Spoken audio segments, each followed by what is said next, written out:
Assalamualaikum warahmatullahi wabarakatuh. Halo sobat semua, selamat datang di podcast Bincang Kampus. Cerita kampus yang menginspirasi. Nah, lagi sibuk apa nih teman-teman di kampus? Tetap harus pantengin Bincang Kampus ya teman-teman. Nah, saya Farouk Yulwana Abdul Salam yang akan menemani kalian nih selama 1 jam ke depan. Nah, tentunya di episode Bincang Kampus sekarang ini gak akan kalah nih dengan episode-episode sebelumnya. Soalnya kita akan membahas tentang satu sehat teman-teman. Teman-teman udah pernah dengar tentang satu sehat gak sih teman-teman? Nah, untuk menjawab semua pertanyaan teman-teman tentang satu sehat nih yang mungkin masih bingung, kita kedatangan narasumber yang istimewa nih, Bapak Maula Ismail, dosen D3 RMIK. Selamat datang Bapak. Terima kasih Mas. Gimana kabarnya Bapak? Alhamdulillah. Baik. Ya. Nah, Bapak, banyak banget nih pertanyaan tentang satu sehat, teman. Satu sehat nih, Bapak. Nah, satu sehat itu apa sih sebenarnya, Bapak? Satu sehat itu inisiasi dari Kementerian Kesehatan ya, sebenarnya. Kesehatan. Ya. Langsung berarti, Pak. Ya, salah satu program dari Kementerian Kesehatan gitu, Satu Sehat. Ya. Kalau terkait dengan prodi kami, biasanya kami bicaranya kalau satu sehat itu ya terkait dengan berbagi pakai data. Oh, berbagi pakai data. Ya, kalau terkait maksudnya dengan disiplin ilmu saya ya. Jadi kalau di D3, saya kan dosen ya, dari D3 RMIK Cirebon gitu kan. Kami itu kalau terkait satu sehat itu biasanya kami bicaranya adalah bagaimana data kesehatan itu dipertukarkan, gitu, dibagi pakai lah ya, istilahnya seperti itu. Ya. Nah, Bapak ini sebelumnya sedang meneliti atau sudah meneliti ya tentang satu sehat di TPM, itu gimana tuh Pak? Pakai pendekatan apa atau gimana ya Pak? Ya, maaf. Alhamdulillah ya, kebetulan tahun kemarin sekitar bulan Novemberan, kalau saya nggak salah ya, akhir persis berarti ya, persis 1 tahun kemarin ya. 1 tahun kemarin. Ya, persis 1 tahun kemarin itu kami ya, tim dosen RMIK itu melakukan penelitian terkait implementasi satu sehat di TPM. TPM itu tempat praktek mandiri ya. Tempat praktek mandiri. Ya, TPM itu tempat praktek mandiri. Banyak macamnya juga nggak kayaknya Pak? Ya, jadi kalau saya kemarin penelitian kami itu penelitiannya difokuskan ke TPMD, dokter ya berarti ya, terus TPMDG. Berarti tempat dokter gigi. Tempat praktek mandiri, sekarang namanya itu tempat praktek mandiri dokter dan tempat praktek mandiri dokter gigi, seperti itu. Ya, emang sebutannya sekarang seperti itu, TPM gitu. Banyak singkatannya Pak sekarang. Ya. Gimana Pak berarti? Ya, jadi penelitian itu adalah penelitian kualitatif ya. Kualitatif. Ya. Boleh dijelasin nggak Pak kualitatif nih? Jadi penelitiannya cenderung cenderung lebih membumi gitu ya. Maksudnya tidak, kami pinginnya karena kami kan pingin melihat, berarti saya harus cerita ininya dulu ya. Kenapa saya ngambil kualitatif gitu ya kemungkinannya. Boleh tuh. Jadi dijelasin. Saya tuh kemarin melihat memang karena kan lagi booming juga nih di RMIK. Apa tuh?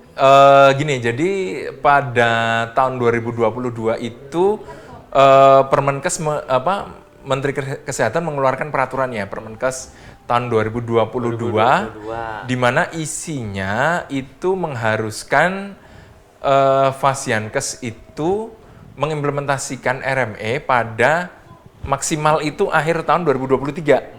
Bulan Desemberan mungkin Pak? Ya, iya. Jadi pokoknya ketika akhir tahun 2023, berarti taruh kata 2024 semuanya harus sudah RME. Wajib gitu. Pak berarti? Ya. Satu Indonesia? Iya. Satu Indonesia pakai Fasiankes teman-teman? Ya. Gimana tuh? Dari Permenkes itu kan bicaranya seperti itu, jadi akhir tahun pokoknya Januari 2024 itu kan berarti seluruh vaskes itu sudah harus menggunakan RME ya, rekam medis elektronik. RME, Nah, apa tuh Pak RME? Bisa dijelasin nih sama teman-teman. ya, RME itu kan rekam medis elektronik ya. Kalau bicaranya RME itu berarti sudah bukan lagi milik ya, datanya sih yang utamanya memang masih milik vaskes ya. Tapi kalau kita bicara RME itu sudah, menurut saya pribadi itu sudah satu tingkat lebih tinggi cakupannya, karena dia bisa berbicara di luar data di luar vaskes itu gitu kan, rekam medis di luar vaskes itu. Jadi memang kalau bicara RME ya seperti tadi sudah berbicara terkait data ini bakalan dimanfaatkan oleh orang lain gitu. Bukan orang lain ya, sebutannya fasilitas kesehatan lain gitu mungkin ya. Seperti itu. Nah, terus kemudian karena kan isunya seperti itu ya, kami 2023 terus kan penasaran pasti. Ya kan, itu kan saya penelitian berarti 2024 akhir kan, iya kan. Nah itu kan kami penasaran ini sudah 1 tahun seperti apa gambarannya gitu kan. Berarti prosesnya seperti apa nih Pak? Iya, jadi kan saya penasaran gitu, diwajibkan terus seperti apa gitu kan, karena kan memang kalau RME ini kan memang dekat dengan prodi rekam medis gitu kan. Nah, ternyata setelah saya lihat dashboard, mungkin teman-teman bisa lihat dashboardnya ya, gimana caranya ya. Jadi memang, jadi Kementerian Kesehatan itu di dashboard Satu Sehat itu banyak banget macamnya ya, termasuk itu bisa diakses oleh siapa saja Mas. Jadi bukannya rawan ya Mas berarti? Bukan, maksudnya itu data rekapitulasi. Bukan data RME-nya, bukan. Bener. Ya. Bukan data RME-nya, tapi maksudnya data status agregasinya. Misal tuh di Jawa Tengah itu berapa persen, Jawa Barat berapa persen. Nah, yang jadi sorotan saya itu karena itu kan di dashboard itu ada vaskes kan, dimulai dari, nah yang saya lihat cakupannya itu rumah sakit udah gede 90%. Ya kalau targetnya 100% dia udah 90%, berarti kan sudah ya error, berarti kan cuma error 10% gitu ya kan. Kalau error berarti mungkin ini butuh kasus, mungkin treatment khusus kan kayak gitu kan ya, 10%. Puskesmas juga sama gitu. Klinik mulai menurun. Nah, yang saya lihat saat itu adalah TPM. Ya, tempat praktek mandiri gitu. Karena kan sependek pengetahuan saya nih Mas. Jadi kalau yang namanya implementasi RME kan sekarang eranya tuh memang sudah berbasis elektronik ya. Jadi kalau bicara RME ya, apalagi ini definisi RME di Permenkes itu adalah RME yang terkoneksi ke portal nasional Satu Sehat. Gitu. Jadi tidak bisa lagi Excel dikirim-kirimin atau tulis tangan dikirimin, nggak kayak gitu kan ya. Sifatnya sudah terintegrasi gitu. Kalau bahasanya tuh ada sistem sendiri gitu ya. Ya, bahasanya tuh seamless gitu. Jadi maksudnya sistem ngomong sama sistem gitu. Sudah langsung obrolan otomatis seperti itu, bukan ya maksudnya tanpa manusia ikut campur kan kayak gitu. Nah, itu kan sudah jauh lagi gitu, level yang berbeda. Kalau dulu saya mikir, kalau zaman dulu untuk mengakomodir misal pencatatan rekam medis pakai Excel kayak gitu kan? Iya, saya lagi belajar juga tuh. Nggak bisa gitu, udah nggak bisa gitu. Ya, jadi ya mau nggak mau harus aplikasi. Nah, kalau aplikasi kan berarti muncul di situ hardware, ya kan? Iya. Muncul di situ softwarenya. Muncul di situ brandware-nya. Ada lagi kalau bercandaan kami itu ada lagi satu lagi komponennya. Apa tuh? Kelakuanware gitu kan ya. Kelakuanware, teman-teman. Boleh nih, nggak apa-apa nih, bahaya nih soalnya. Aduh, ya jadi ya yang sebenarnya kan cuma 3 itu aja ya. Jadi hardware, software, sama brandware. Nah, kalau kelakuanware itu nggak ada, itu bercandaan kami. Ya, orang rekam medis itu bercandaan bapak-bapak rekam medis itu di situ. Ya, jadi kelakuan orang-orang yang mengimplementasikan itu gitu kan. Ya itu ya pokoknya cuma 3 ya sebenarnya. Yang terakhir nggak ada teman-teman. Iya, yang lain nggak ada. Nah, itu kan harus dipersiapkan tuh. Pasti. Tidak bisa simsalabim, gitu Ya. kan? Ya, Tiba-tiba simsalabim. ada. Software ada, brandware ada, hardware nggak bisa gitu. Jadi apalagi TPM nih kita bicara. Yang saya sorotin kan TPM ya. Iya. Itu prosentasenya itu, aduh saya udah lupa. Tapi tadi pagi saya ngecek itu dia belum nyampe 30%.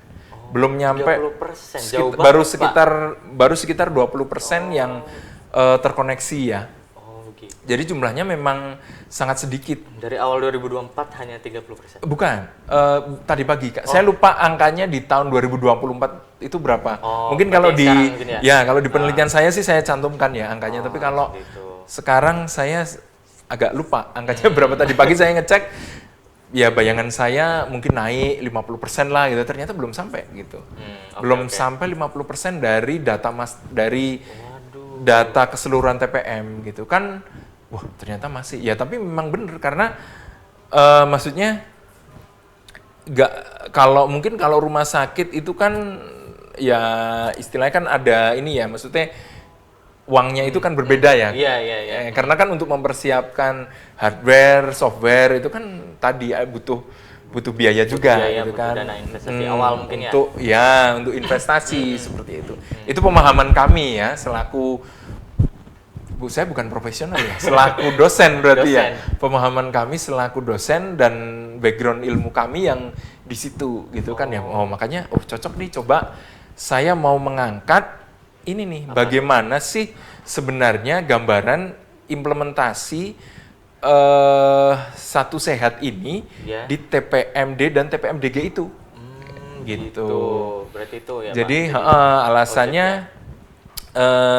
alasannya itu. Nah, terus gimana gitu kan? Nah, akhirnya ya dengan seperti itu kami coba, kayaknya ini karena kita butuh pengetahuan kita tuh bukan cuma butuh, karena kan bisa aja kita sebar angket gitu kan, kita sebar kuesioner gitu, sebar pulang jadi gitu, tapi ini kayaknya perlu maksudnya kita perlu sesuatu yang dalam tuh, lebih menggali lebih dalam, makanya kita pilih kualitatif gitu. Jadi kita dari dashboard itu kita olah datanya, kita tentukan samplingnya gitu kan, ada yang tidak semuanya sih memang, karena kan kalau kualitatif kan berat ya, wawancara itu saat itu 1 jaman lebih wawancara dengan dokter.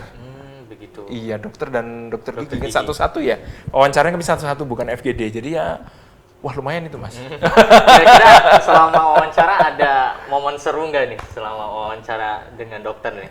Ya, yang jelas nemuin dokter itu susah Mas. Mungkin sama kayak susah nemuin dosen mungkin. Iya, kayaknya gitu. Iya, dari itu mahasiswa. Jadi saya tahu rasanya gitu ya. Iya. Ya, jadi yang jelas ya kami tetap minta bantuan ya, minta izin ya. Terus ya minta bantuan ke ID dan lain sebagainya. Terus yang saya suka itu sebenarnya di Satu Sehat itu, di dashboard Satu Sehat itu sudah ada datanya. Jadi di dashboard itu sebenarnya sudah ada sebutannya apa ya? By Vaskes. Jadi misal misal TPMA itu sudah ngirim berapa persen. Itu di situ tuh sebenarnya sudah ada gitu. Wah, luar biasa nih gitu. Maksudnya ternyata sudah ada gitu. Tapi kan saya ingin tahu nih, ini kan saya ya, maksudnya cari tahu sendiri dosen gitu kan. Maksudnya kami kan, terus kan kita di Poltekkes ya, maksudnya kita tuh kan masih di bawah Kementerian Kesehatan, jadi sedikit banyak informasi kan sampailah ke kami gitu ya. Jadi dari teman yang di Kementerian Kesehatan suruh buka ini, saya buka gitu, ada dashboard ini, dashboard itu gitu kan, ternyata udah ada gitu. Tapi kan itu informasi ke kami. Iya kan, yang saya pingin potret itu gimana gitu kan bukan angka cakupannya kan bukan kami kan, angka cakupannya kan mereka dokter-dokter itu gitu. Gitu.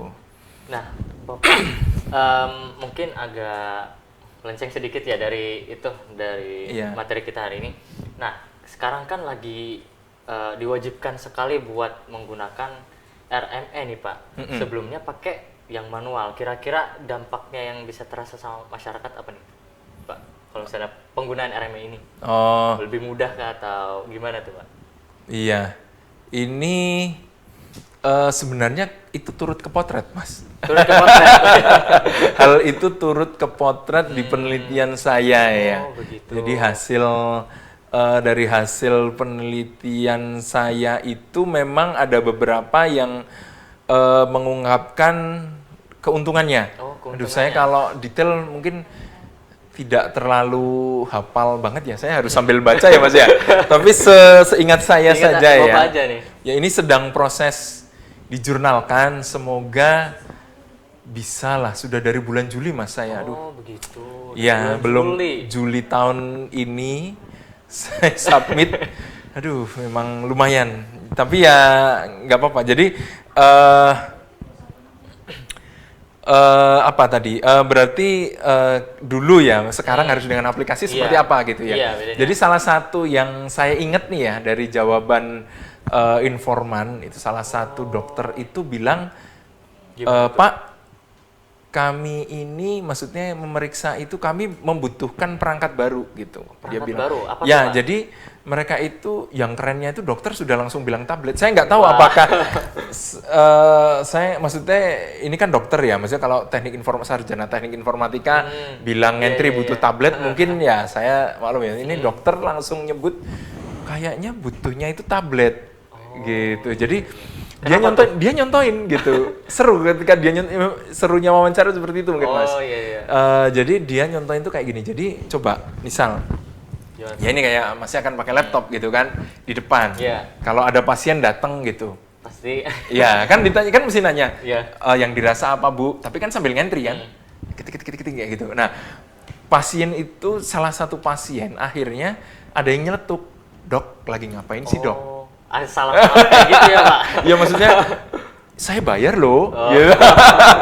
Rasa dicuekin berarti. Iya, maksudnya kan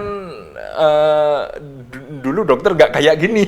Oh iya paham. Ya sekarang kok apa ya, serasa apa sih lagi ngapain sih gitu maksudnya. Iya. Enggak, akhirnya kan dokternya menjelaskan gitu kan. Oh ini sedang RME dan lain sebagainya. Tapi kan dia karena ya kalau TPM kan mungkin lebih terasa aspek bisnisnya ya, karena dia mengelola kalau rumah sakit kan ada pengelolanya ya. Iya, Kalau dokternya kan sekedar melayani kan, pengelolanya terus dan lain sebagainya kan ada pihak manajemen dan lain sebagainya. Tapi kan kalau TPM itu kan dia Dokter sendiri berarti? dokter Yang sendiri menjadikan? gitu, gitu. Kan nggak ada manajemen ya klinik berarti sebutannya kan. Kalau ada manajemennya kan. Kalau ini TPM kan nggak gitu. Dia manage sendiri gitu. Kadang dia juga minta tolong sama apotek gitu. Jadi buka bareng kan, buka enggak, maksudnya kan kadang suka buka bareng tuh. Ada klinik dokter terus ada apotek kan kayak gitu kan. Nyatu apa gimana Pak? Ya tetap sendiri, beda vaskes gitu. Cuma maksudnya ya nggak tahu kalau masalah persentase kepemilikan ya. Cuma maksudnya kan sering kan kita kalau periksa tuh di sininya TPM, di sininya apotek gitu kan ya. Ada kan ya. Ada. Penanggung jawabnya sendiri-sendiri. Kalau di sini kan dokter, kalau di sini apoteker kan kayak gitu ya. Tapi kan dia maksudnya istilah apa, satu gedung tapi beda gitu ya. Nah kayak gitu. Nah itu kan apa ya? Dia kan harus, kalau misal ada software itu ya balik lagi tadi, dia harus mengadakan tablet gitu, terus dia harus mengadakan software, walaupun ada yang bilang itu ini enak Mas, menguntungkan gitu, lebih cepat waktunya. Wow, saya kan heran ya gitu kan.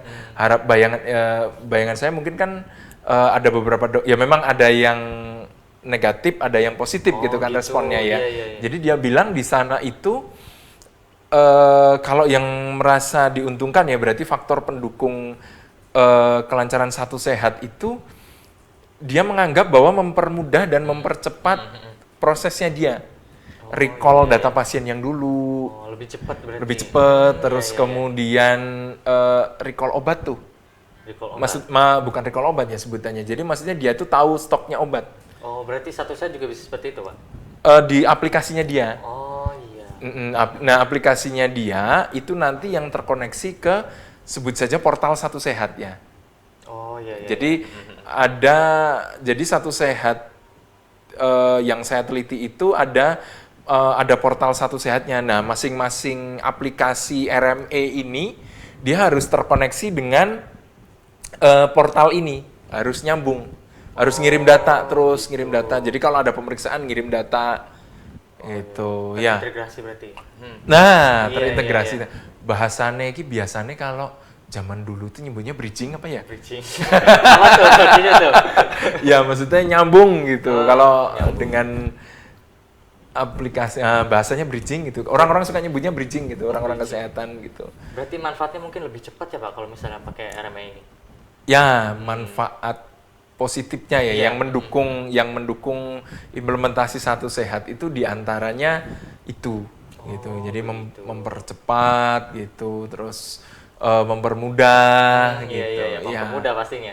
Ya, ada yang bilang seperti itu. Tapi kesulitannya seperti apa nih, Pak? Kalau misalnya beralih dari manual ke elektronik nih, apa nih yang dibutuhin sama Fastcash sebenarnya? Apa berarti kesulitannya Iya, ketika berubah dari manual ke elektronik? Iya. Itu kemarin nggak ada, Mas. sebentar, nggak adanya gini. Jadi kemarin itu penelitian saya cuma saya batasin 2 dimensi. Jadi dimensi gimana tuh? dimensinya maksudnya ini dimensi ini, Mas. Bukan dimensi ini. Jadi dimensi yang pertama adalah dimensi acceptability atau dimensi penerimaan. Iya. Dan yang kedua adalah dimensi kepatuhan atau fidelity. Ya. Fidelity. Jadi yang saya potret itu dari 2 itu. Bedanya apa tuh? Satu itu dimensi penerimaan. Jadi misalkan ini ada peraturan nih. Oh iya. Ini kan peraturan ini kan dari atas ke bawah.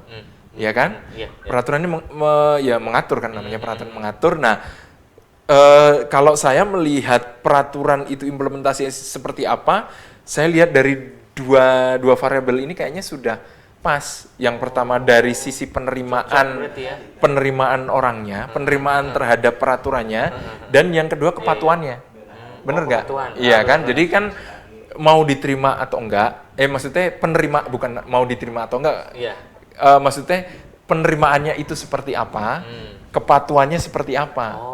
Ya kan? Kan itu kayaknya lebih bagus untuk berbicara masalah kalau ada aturan baru kan kayak gitu. Berarti hasilnya gimana tuh, Pak? Nah, ya banyak Mas. Ya, jadi kalau dari penerimaan itu, ya, wah kalau saya jabarin lumayan ya. Coba. Jadi secara garis besar ya, tetap masih banyak Mas. Jadi kalau semoga jurnal saya segera terbit, amin gitu kan. Amin.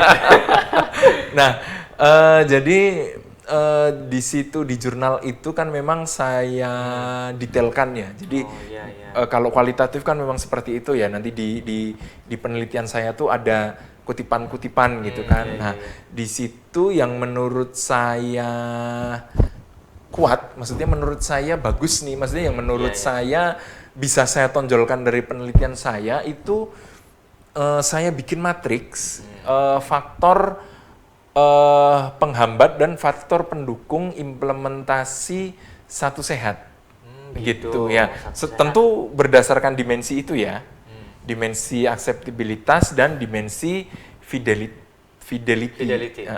Penerimaan dan kepatuhannya. Nah, itu menurut saya itu menurut saya itu hal yang bisa saya banggakan dari penelitian saya gitu loh. Jadi saya berhasil membuat matrik sukses itu. Ya, Pak.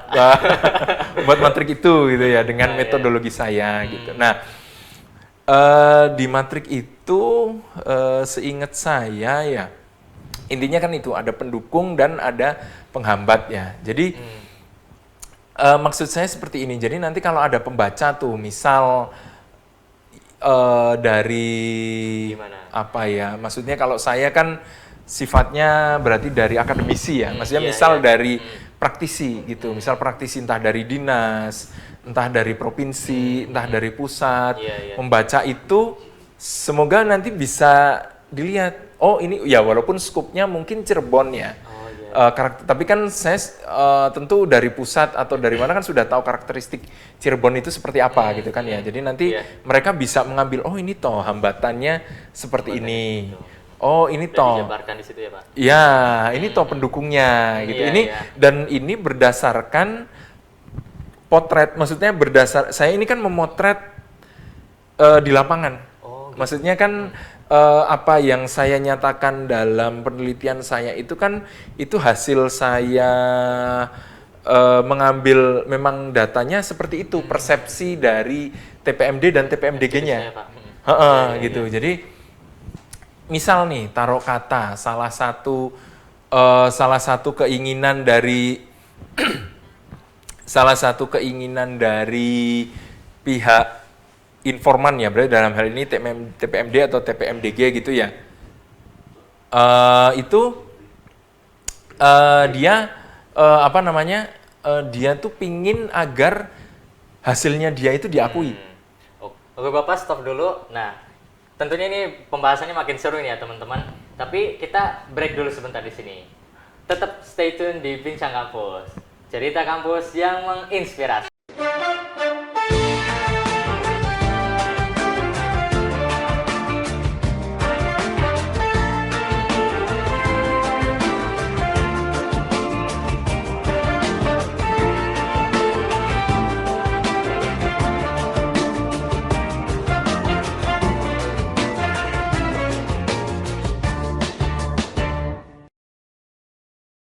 Kembali lagi teman-teman di podcast Bincang Kampus, cerita kampus yang menginspirasi. Nah, kita lanjut lagi nih Bapak. Masih semangat Bapak? Mangga, siap. Alhamdulillah. Nah, sebelumnya Bapak mention tentang dokter yang minta kurang diakui. Pengakuan. Nah, iya, pengakuan. Nah, menurut Bapak itu gimana tuh? Boleh dijelasin lebih lanjut? Ya, jadi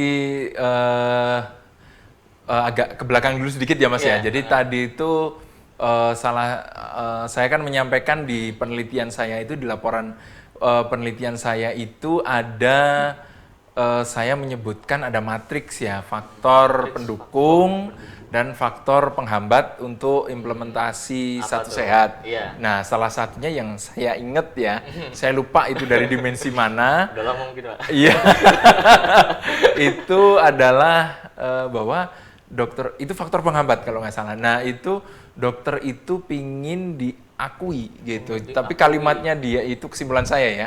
Jadi kalau kalimatnya secara pasti saya kutip di penelitian saya. Tapi kalau secara ini saya simpulkan ya dokter itu ya pingin diakui dengan misal dengan SKPK atau mungkin dengan piagam kah. Seperti dia memang benar-benar bilang bahwa harusnya kan bisa ya Pak, maksudnya dikasih piagam atau sertifikat. Jadi dia kan sudah merasa ngentri tuh. Dok, kan nggak mudah loh ngentri itu tuh. Karena susah, iya, karena dia tahu bahwa ini susah gitu. Ini butuh modal gitu, rekam medis gitu. Tadi saya lupa menyampaikan. Jadi walaupun saya pakai purposive sampling, saya bagi menjadi 3. Jadi dokter itu TPMD dan TPMDG itu saya punya 3 kriteria. Di mana? Yang saya ambil itu dokter yang sudah rutin kirim data atau 80% itu di dashboard ada yang sedang proses, dan yang terakhir dokter yang hanya terkoneksi aja. Oh, terkoneksi aja gitu. Terkoneksi aja tapi belum pernah ngirim data.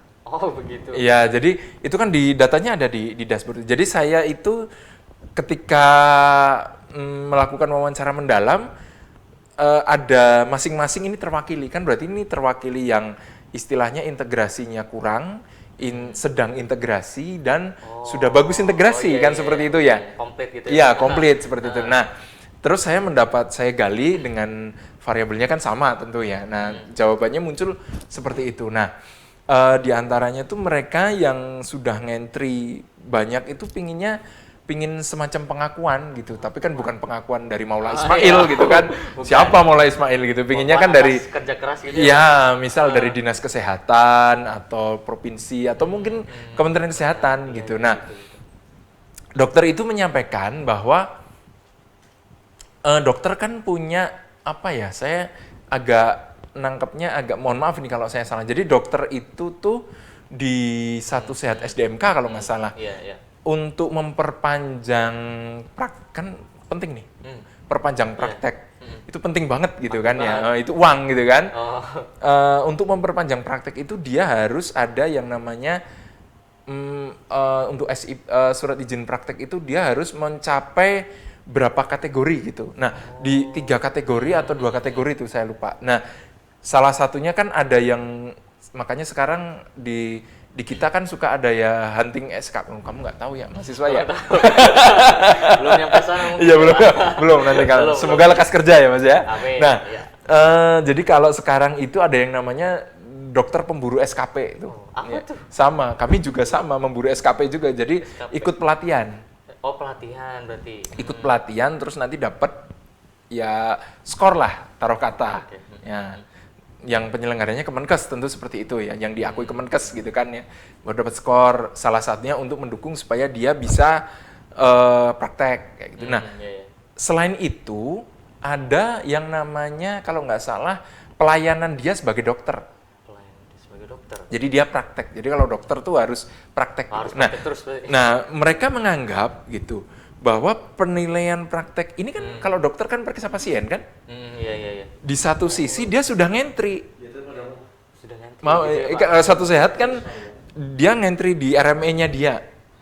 Dia sudah ngentri, misal nih si A datang ke TPMD, periksa misal kena diagnosa yang parah nih apa? Pneumonia taruh kata.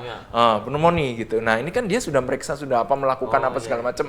Nah, pinginnya kan dia otomatis muncul di ini kan, yang dia pelayanan dokter itu. Gitu. Dia sampaikan bahwa saat itu kok sampai sekarang saya masih harus isi sendiri, masih ngisi form secara manual. Padahal kan saya sudah ngisi gitu. Nah, dia bilang kalau bisa ya, wong sama-sama Satu Sehat gitu. Bunyinya kan sama-sama Satu Sehat, baik di RME maupun di Satu Sehat SDMK itu kan sama-sama Satu Sehat, sama-sama buatan Kemenkes gitu. Kok kayaknya apa ya, nggak matching gitu. Jadi malah istilahnya tuh mereka, saya tuh ngentri kayak nggak nyata gitu. Istilahnya lucu banget kalau dokter ngomong tuh. Jadi saya juga mau ketawa tuh. Apa ya kalimatnya, kayak nggak nyata, kayaknya mereka bilangnya tuh nggak nyata gitu. Yang dia entry kayak yang manual mungkin ya Pak.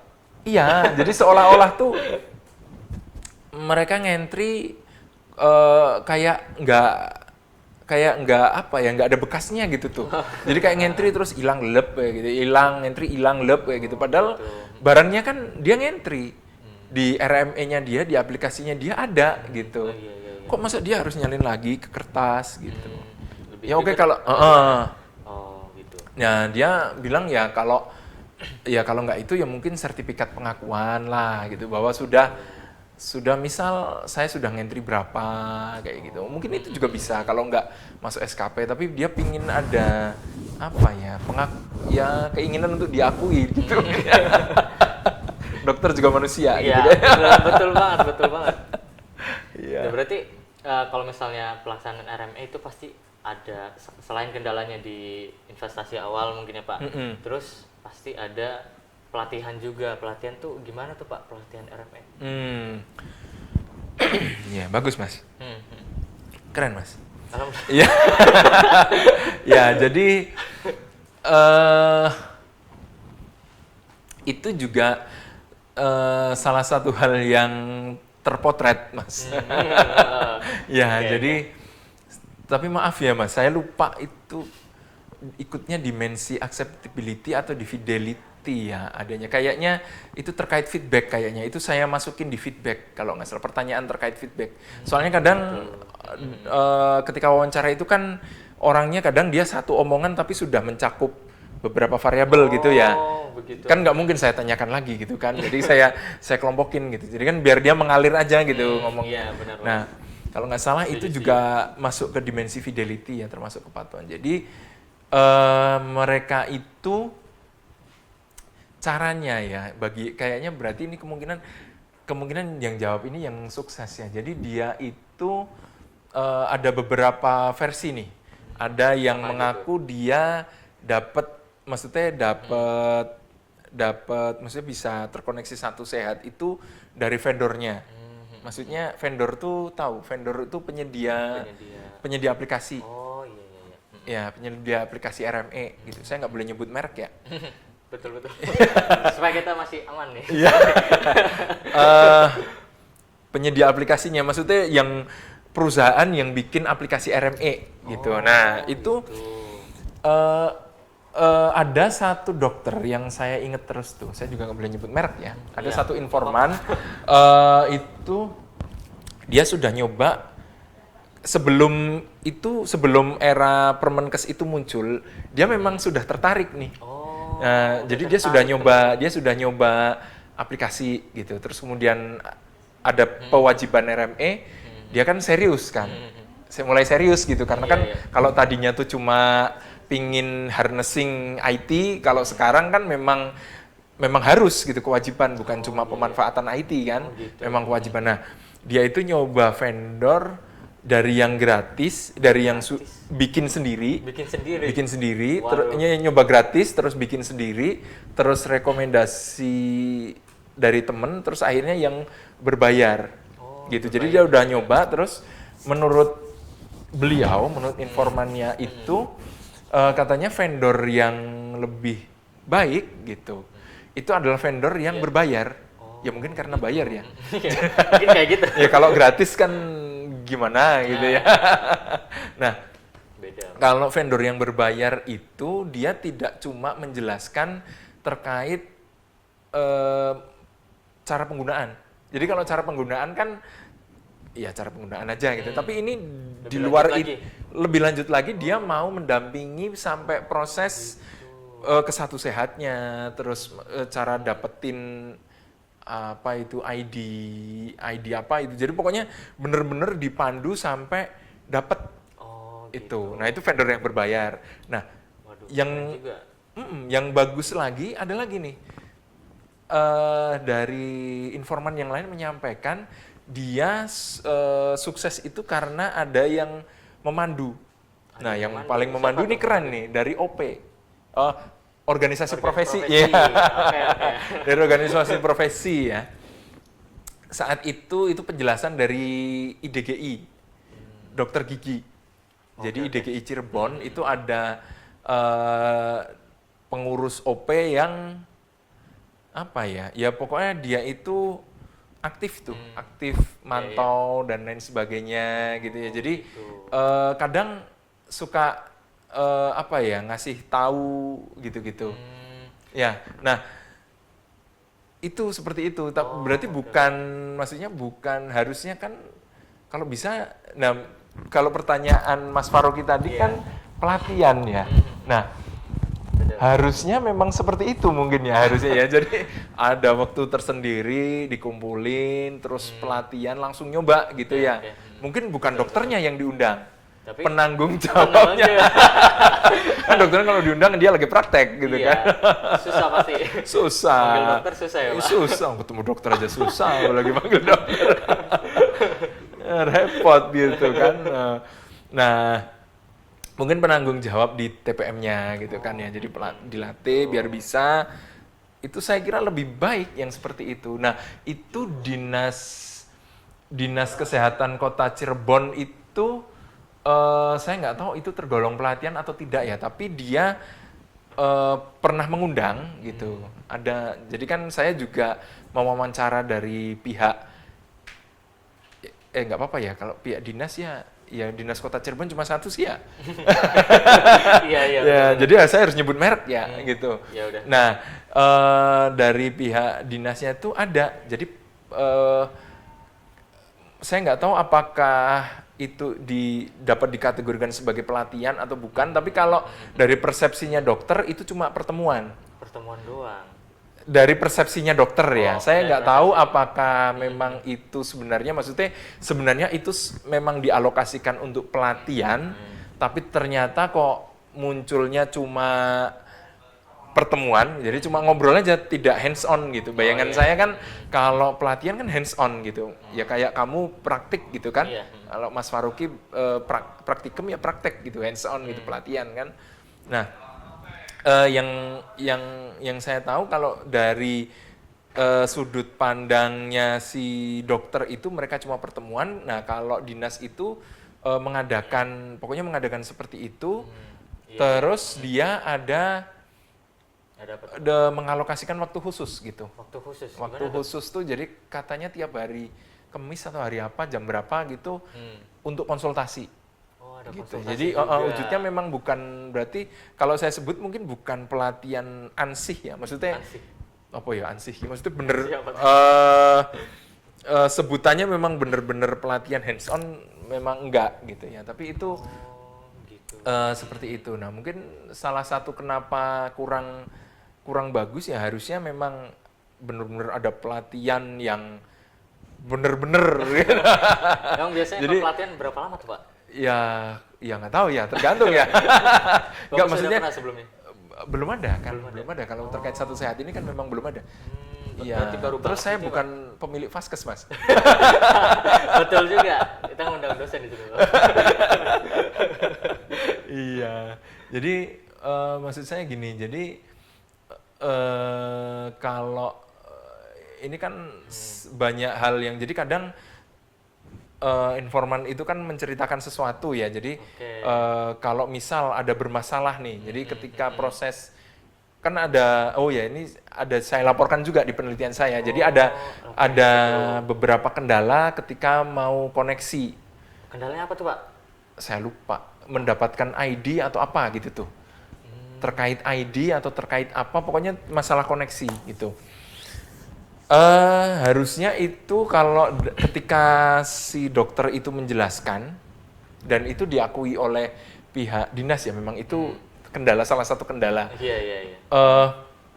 Harusnya itu bisa diselesaikan dengan pelatihan gitu, maksudnya dengan satu sehatnya tuh, bukan dengan aplikasinya gitu, tapi maksudnya dengan kebijakannya tuh. Karena kan ini bagaimana si RME bisa terkait dengan satu sehat. Iya. Ya, jadi kan jadi yang diharapkan dari satu sehat itu apa? Tinggal disosialisasikan dilatihkan atau disosialisasikan ke ini. Iya. Iya kan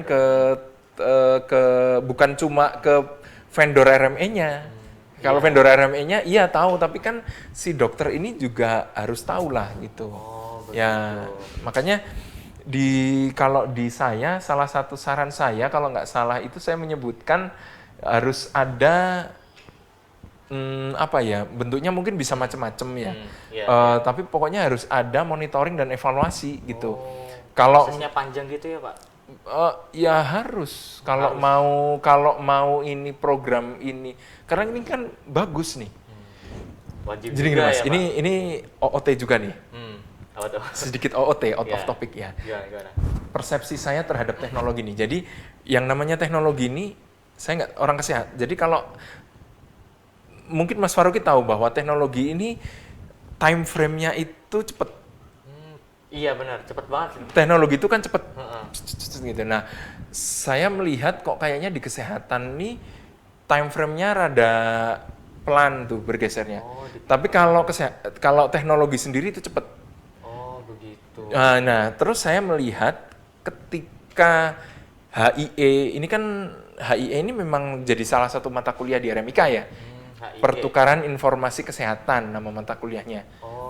Kalau di luar negeri kan dikenal sebagai Health Information Exchange kan. Nah, ketika teknologi ini window-nya terbuka nih, teknologinya kan udah ada. Teknologinya udah ada, bagaimana bertukar dengan API dan lain sebagainya, bridging lah. Bagaimana bridging itu sudah ada, sudah dari zaman dulu. Gitu kan. Tapi window-nya ini kan belum tentu terbuka. Celah di mana teknologi ini masuk belum tentu ada. Belum tentu ada. Jadi walaupun teknologinya ada, belum tentu bisa masuk diimplementasi. Nah, kalau saya melihat dengan adanya ini, saya orang ini ya, maksudnya saya melihat ketika ada kebijakan satu sehat ini windownya terbuka nih. Tadi window frame apa ya, time frame untuk teknologi bisa masuk, ya ini. Kalau geser belum tentu wallahu alam bisawab. Wallahu alam. Maksudnya kalau ini tertutup nih, ini susah gitu. Jadi ini penting sekali gitu. Jadi saya tuh juga di satu, ya kan saya penelitian, tapi di satu sisi ada harapan tinggi dari ayo dong gitu. Saya tuh juga pingin gitu. Maksudnya ini satu sehat ini berhasil gitu tuh. Karena kapan lagi kalau ini time frame, ini kan pasti tertutup nih teknologi. Nanti tuh lambat laun teknologi yang bisa masuk ke pertukaran informasi kesehatan ini mungkin sudah nggak digunakan lagi, sudah bergeser. Nah, kita nanti malah jadi, kan lucu, kita pingin melompat jauh ke depan tapi ternyata kita ketinggalan lagi. Kita mengejar gitu ya Pak? Iya, kan kita kan harus kayak gitu ya, maksudnya harus meloncat kan. Nah ini kalau time frame-nya kelewat, nah gimana gitu, makanya begitu. Tadi saya jelasin apa ya, saya lupa Mas, kok bisa saya tahu sampai situ Mas? Mungkin tentang teknologi Pak, teknologi. Iya, tentang teknologi, jadi enggak, sebelum itu Sebelum jadi lupa ya. Kenapa saya sampai situ ya? Jadi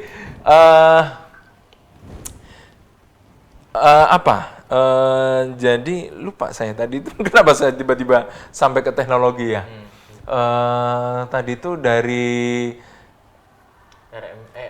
RME bukan Pak? Iya, dari dokter ya, dokter yang saya wawancara, kemudian dia pelatihan itu ya. Nah, jadi kalau nanti dia memang sukses gitu, karena kalau harapan kita kan pelatihan itu kan biar sukses ya, bisa mendongkrak cakupan itu. Nah, kalau cakupannya naik, banyak yang itu kan kalau menurut saya bukan linear ya. Kalau maksudnya itu tidak linear, itu kan garis. Kalau naik secara linear kan kayak gini. Tapi kalau saya kira tuh naiknya kan bakalan kayak gini tuh. Tapi maksudnya kalau bukan kayak gini tapi logaritmik tuh. Ya. Dia naik gitu. Naiknya tuh gini gitu, bukan gini linear. Jadi kalau sudah semakin banyak yang bisa, dia akan terus tambah banyak, tambah cepat, tambah banyak, tambah cepat kayak gitu. Jadi prosesnya kayak Mas Faruqi belajar komputer gitu. Belajar programming itu kan juga tidak linear gitu. Jadi semakin awalnya susah, pelan gitu. Tapi lama-lama kalau udah paham, dia naik ininya drastis kayak gitu. Oke. Iya. Terus Bapak mungkin ada yang penasaran juga nih Pak. Kan ini ada beralih kita dari manual ke elektronik. Emang elektronik itu nggak ada resikonya atau nggak ada kendalanya gitu, resiko seperti itu Pak? Iya.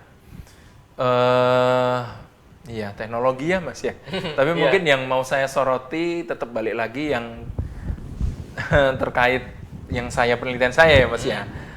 Jadi salah satu ada responden, ada informan yang bilang bahwa dokter juga tuh.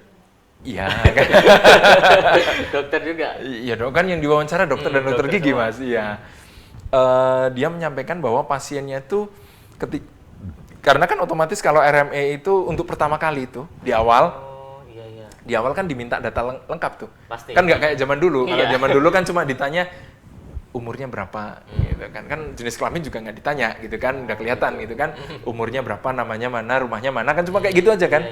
Rumahnya Saditan udah cukup gitu. Nah kalau sekarang kan nggak, bener nggak? Sekarang gimana tuh? Sekarang kan komplit datanya, nama lengkap, alamat ya, RT, RW, tanggal lahir. Nah biasanya saya nggak tahu nih ya, kalau saya dulu waktu masih ini lebih suka minta fotokopi KTP atau mungkin bawa KTP-nya. Jadi kayak kalau daftar di bank tuh, biar langsung aja gitu. Ya, Pak, boleh minjem KTP kan kalau di bank kan juga kayak gitu kan? Iya, Pak. Ingat Kayak nggak gitu. kalau buka rekening di bank kan boleh minjem KTP-nya Pak, gitu Iya, kan? kayak gitu. Di Telkomsel juga kayak gitu, boleh minjem KTP-nya Pak. Nah, kan Biar kayak lebih gitu. cepat, berarti. Biar lebih cepat gitu. Nah, itu juga kayak gitu.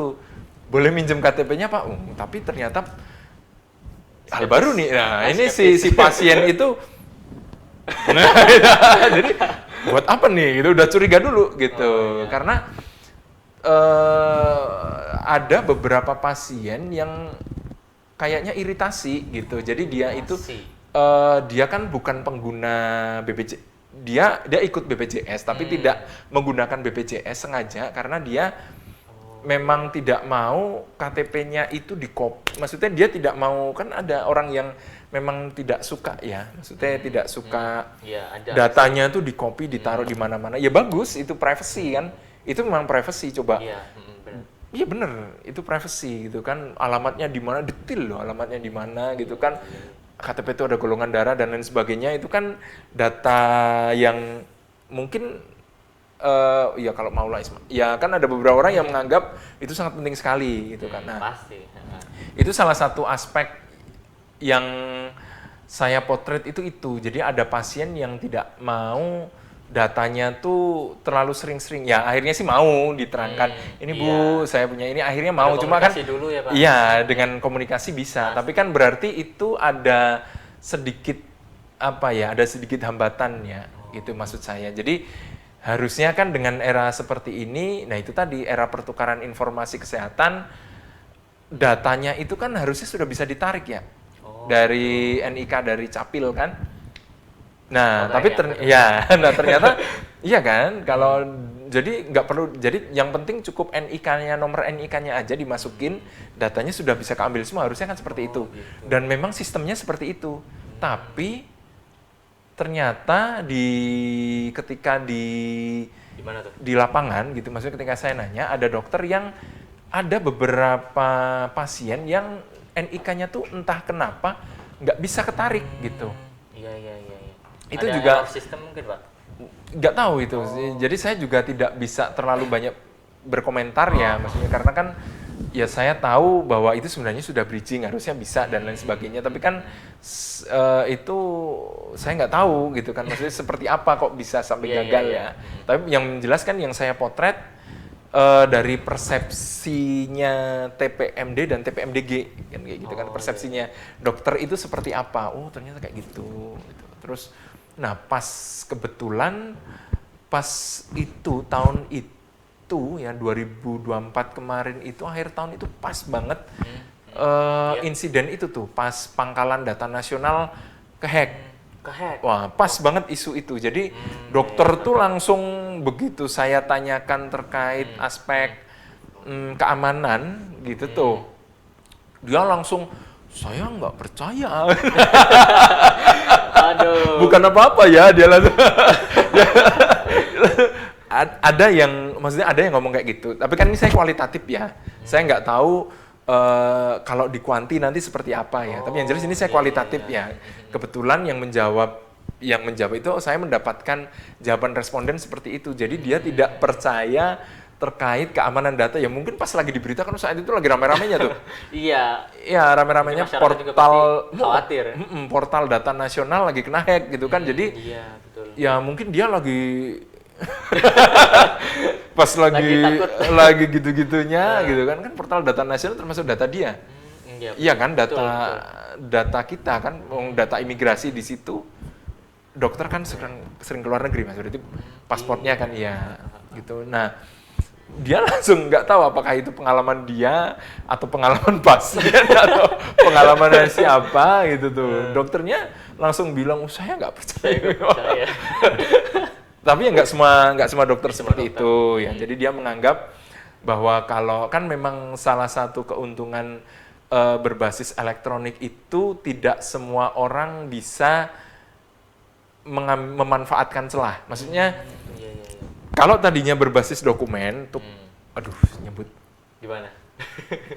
Saya mau nyebut yang biar tidak gini nih. Jadi maksudnya kalau berbasis dokumen semua orang tuh bisa tanpa perlu memerlukan keahlian khusus. ya, Iya. ya kan, tinggal gandain, tinggal ngopi, taruh kata kan kayak gitu ya, gampang gitu karena berbasis dokumen, semua orang bisa. Gitu. Tapi kan kalau dengan era komputer ini, ya minimal dia harus belajar di YouTube kayak di mana kayak biar dia bisa ngehack, Oh iya. Harus ya kan? paham. Jadi kans untuk apa terjadi kebocoran data itu memang lebih sedikit. Gitu kan ya. Ya walaupun memang kalau aman kan di digital yang saya tahu kan digital fortress itu nggak ada gitu kan ya. Maksudnya hal yang bener-bener aman banget itu nggak pernah ada gitu, belum pernah ada. Belum pernah ada setahu saya, sependek pengetahuan saya ya. Jadi pasti sistem itu ya ada celahnya gitu, makanya ada pembaharuan sistem dan lain sebagainya gitu. Tapi cuma minimal ya yang disampaikan dokter itu kan berarti dia bilang bahwa ya relatif aman Pak kayak gitu. Saya percaya dengan pemerintah, minimal kan dia lebih baik dari saya kan kayak gitu kan, seperti itu. Tapi ada yang itu yang saya ingat itu ya itu dia ngomongnya saya nggak percaya dan kebetulan saya pancing terkait portal data nasional, dia nyambung berarti karena ya mungkin karena itu gitu ya dia tertarik isu itu. waktu itu ya Pak. Pas banget isunya itu. Jadi ditanya keamanan dia langsung ngomong kayak gitu. Iya. Berarti kita ngomongin di Cirebon nih Pak. Bapak itu wawancara itu di TPM mana tuh Pak? Saya nggak boleh ngomong tempatnya Mas. Oh. Tapi yang jelas saya di kota Cirebon. Totalnya ada berapa TPM ya? Saya lupa tuh. 7 atau 8 TPM kalau nggak salah. Atau 9 ya, lupa saya. Kalau nggak salah 2, 3. Pokoknya nggak cuma satu. Dari setiap kategori itu saya ambil 3 kalau nggak salah. Terus plus dinas, plus OP. Organisasi profesi. OP-nya tapi cuma saya dapatnya waktu itu cuma gigi. Yang gigi. Yang ID-nya saya nggak dapat. Orangnya waktu itu sibuk jadi susah dihubungin, ya sudahlah saya masukin apa adanya gitu. Jadi ya saya dapatnya toh yang karena kan untuk triangulasi ya kalau yang di OP dan dinas kan triangulasi utamanya kan saya di dokter ini, di dokter itu. Nggak boleh nyebut siapa-siapanya Mas. Menurut Bapak di Cirebon ini satu sehatnya udah dipergunakan 100% atau gimana Pak? Waktu itu 2024 itu 2024 belum lama nih. Saya lupa persentasenya berapa ya, tapi kayaknya nggak tinggi juga Mas, kayaknya masih di bawah nasional deh. Di bawah nasional? Padahal di bawah nasional itu juga nggak nyampe 20% ya. Gitu. Jadi kan itu saya datanya tuh dari dashboard, bisa saya ekspor, terus saya ambil yang kota Cirebon aja. Datanya juga masih rendah gitu. Kalau di laporan penelitian saya masukin itu. Iya, ada. Jadi ya benar, biar saya tahu gambaran di Cirebon seperti. Nah, kalau sekarang seperti apa? Nggak tahu tuh, saya belum lihat. Tapi kayaknya seru juga Mas. Tapi mosok tiap tahun mau diwawancara kan lucu juga Mas. Capek dokternya mungkin nanti. Wow, kualitatifnya juga capek Mas. Nah, kita nih udah di ujung acara nih Bapak. Nah, kira-kira Bapak ada kesimpulan nggak nih tentang satu sehat yang selama ini kita obrolin 1 jam di sini? Gimana tuh Pak? Iya luar biasa ya Mas ya. Jadi kesimpulannya yang pertama kalau dari penelitian saya sih ya saya minta inilah ya, semoga cepat segera tayang, segera publish ya. Kalau kesimpulannya dari penelitian saya mungkin sedikit kesimpulannya. Jadi kan memang ada faktor pendukung dan ada faktor penghambat gitu kan ya. Jadi strateginya ya harapan saya ya kalau memang pingin untuk kita akselerasi gitu kan ya memaksimalkan faktor pendukung gitu kan. Ya macam-macam di situ di laporan hasil kerja saya, di laporan penelitian saya itu macam-macam tuh. Saya sebutin macam-macam faktor pendukungnya apa saja, faktor penghambatnya juga ada gitu kan. Dan itu ya menurut saya itu memang real seperti itu gitu. Yang saya potret seperti itu di Iya, iya, lapangan. iya. Saya kira itu Mas dari saya. Jadi maksudnya mungkin kalau dari ini kan sepotong saja mungkin ya. Jadi saya juga banyak lupa angka-angkanya, hasil-hasilnya. Iya. Mohon maaf, mungkin tidak komplit ya, tidak komprehensif gitu. Karena saya juga nggak bawa, tapi nanti kalau saya bawa saya jadinya paparan Mas. Tambah bosen ya Mas. Kayak Mas Sempro ya. Gitu ya. Ya, seperti itu. Semoga maksimal lah, semoga bermanfaat apa yang saya sampaikan. Oke. Seperti itu, Mas. Menarik sekali teman-teman. Kita bisa belajar banyak banget nih dari pengalamannya Bapak Maula Ismail sebagai dosen RMIK. Iya. Nah, kita juga bisa saling menginspirasi di episode kali ini. Nah, teman-teman jangan lupa untuk tetap stay tune di episode-episode selanjutnya dari Bincang Kampus. Dan jangan lupa juga untuk like, comment, subscribe di YouTube-nya Bincang Kampus. Nah, teman-teman, see you next time. Wassalamualaikum warahmatullahi wabarakatuh. Bincang Kampus, cerita kampus yang menginspirasi.